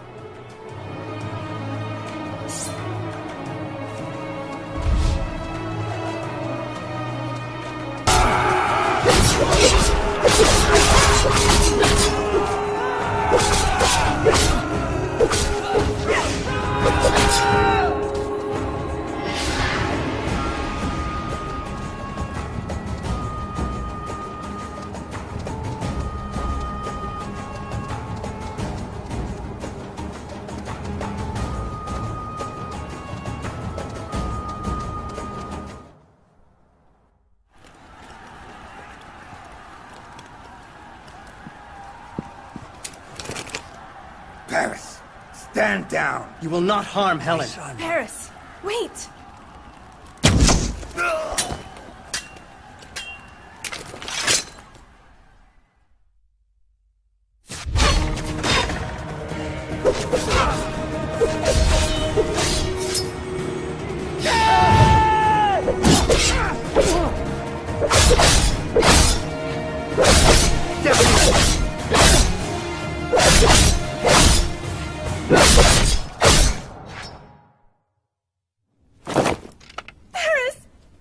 My people do not deserve what I have brought upon them, especially sweet Helen and my father. Please, be merciful upon them. You dare ask for mercy from us? No! My son! My son! No!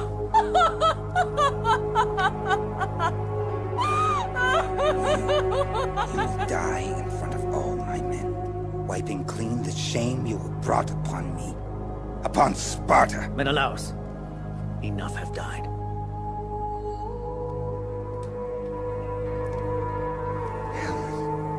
All of my sons have perished. My city has perished. I have nothing left to live for. I ask only one act of mercy. Take all of the treasures of Troy, but allow some vestige of this once great race to remain in this land. Gentle old one.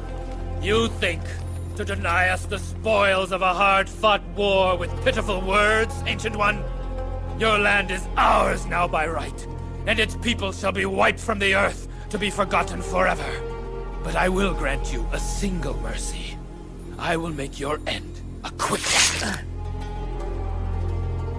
Agamemnon, that wasn't necessary. He is the reason we fought here all these years. The reason why so many princes and men of Greece have died. The world must bear witness to the fall of the House of Priam!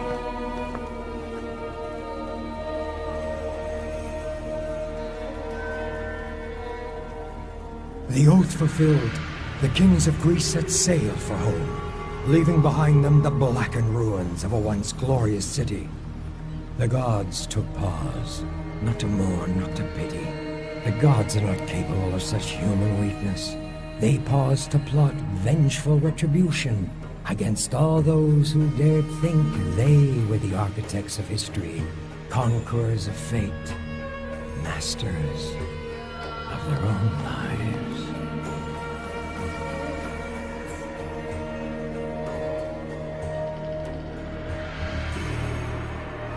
But do not hastily retire, for our story is not yet complete. The night the horse was brought into the city, the citizens of Troy celebrated with passion and abandon. Exhausted, they retired to their beds, finally to sleep and not to dream.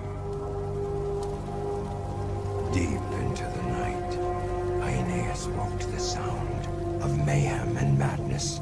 He rushed to his window and watched the Greek hordes plunder and ravage the sleeping city like tiny insects scouring the carcass of a wild dog.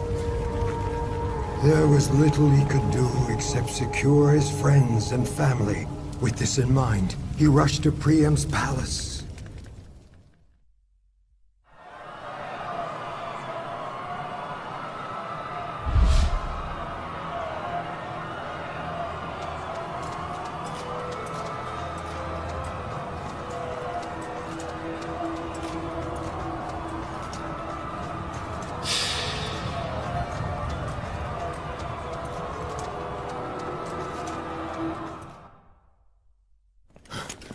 Aeneas! Where is your father? I will take care of my father. But you, Aeneas, you must go take care of your family. Troy is no more. All is lost. Cassandra! One torch burns a city. Another is carried to safety. Aeneas, you will lead those who remain to a new shore and found an empire greater than Greece and Troy combined. An empire that will rule the world for 1,000 years, never to be equaled in the story of man. Let her go. She is mad. Aeneas, the fallen walls will lead you to safety. Go. Get your family. Save who you can. I will stay and finish what I began. Paris, I cannot— Go, Aeneas! Live!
I will hold the hatch open from this side.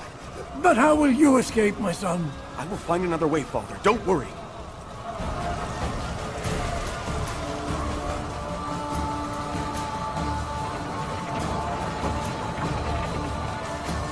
Hurry, move!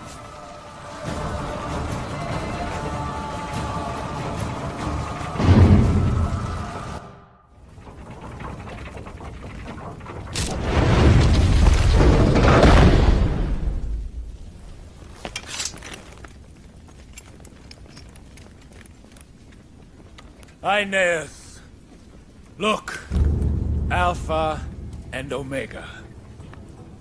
This is the one that spawned the coward. And this is the coward that spawned this hell. Let it be known to all who tempt the ire of the Greeks. This is how they perish. Agamemnon, this atrocity does not become a king. I am Agamemnon. I will be remembered as the conqueror of Troy, of Thebe, and all of the cities that infest this land. What is left of them will now bend to Agamemnon's will, and so shall you!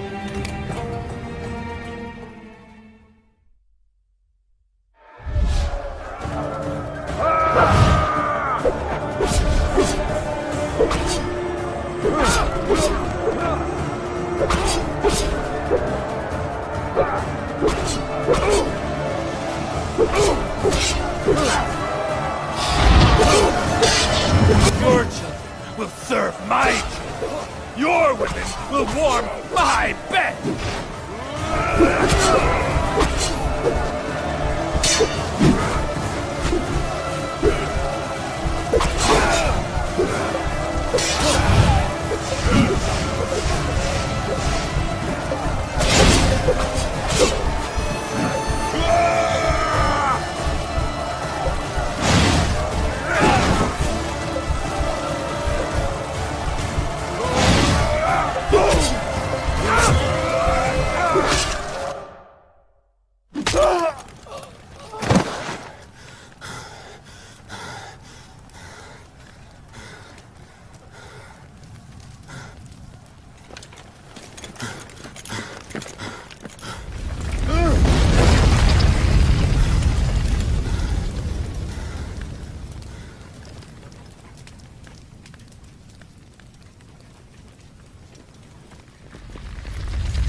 So easy to destroy in a night what takes generations to build. Is man forever doomed to repeat this folly? So ended Troy. For Aeneas and all who had followed him, it was the beginning of a long and arduous journey. Spurred by what Cassandra, she who was never believed, had foretold. Aeneas, you will lead those who remain to a new shore and found an empire greater than Greece and Troy combined. An empire that will rule the world for 1,000 years, never to be equaled in the story of man.